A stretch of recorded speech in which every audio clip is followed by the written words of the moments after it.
Suppose you are a meme. Moon is your friend. Recently, you have made a train journey. Now, write a letter to your friend about the train journey you have made recently.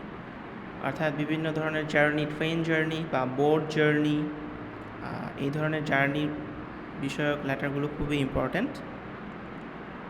তো প্রথমে আপনাকে স্থানের নাম লিখতে হবে, date লিখতে হবে, and then সম্ভাষণ সূচক শব্দ লিখতে হবে। Dear moon, I have received your letter just now.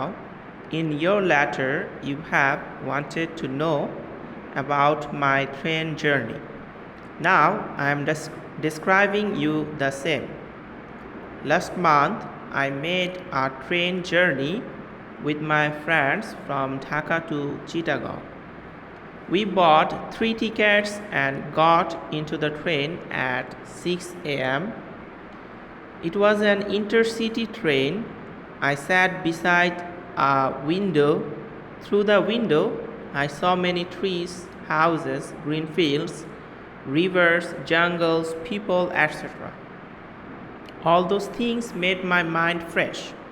Everything seemed to be running swiftly in the opposite direction.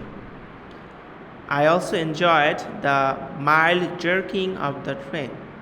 Really, it was a great journey in my life. No more today. Convey my regards to your parents and love to your younger brother. Your loving friend, Meme. এই লেটারটা খুবই important এবং খুবই সহজ সংক্ষিপ্ত আকারে এখানে লেখা আছে।